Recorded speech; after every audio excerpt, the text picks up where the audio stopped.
Abdullah bin Abbas.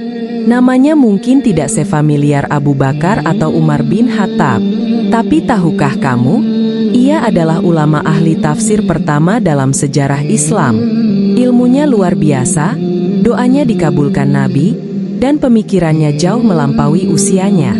Ia adalah sepupu Rasulullah Shallallahu Alaihi Wasallam, lahir 3 tahun sebelum hijrah ke Madinah.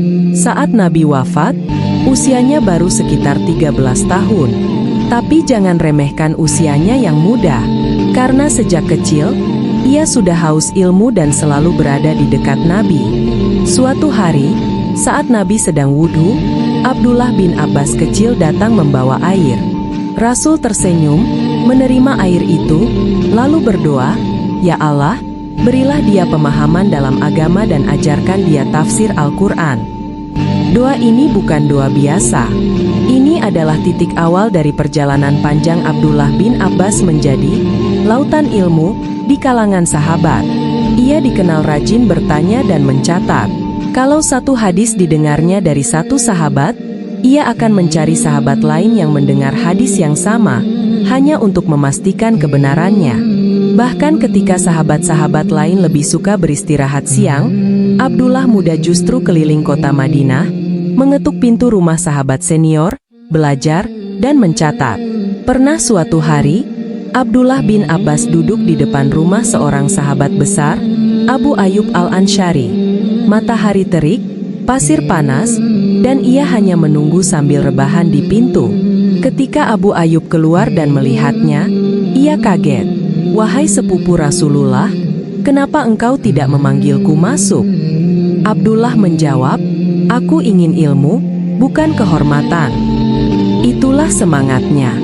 Ia tidak mau ilmunya datang karena nama besar, tapi karena usaha.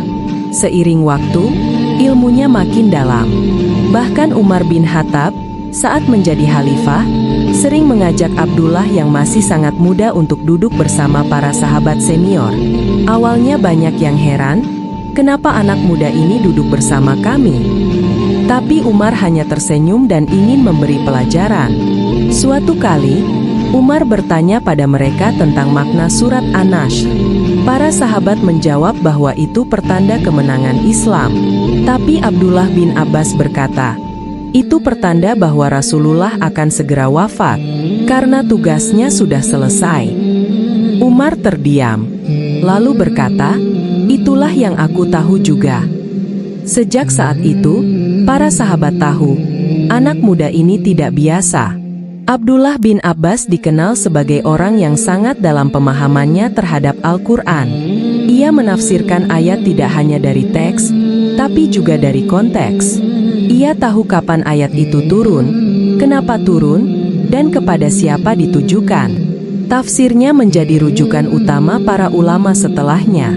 Ia pernah berkata, jika aku kehilangan tali untaku, aku bisa menemukannya dalam Al-Quran.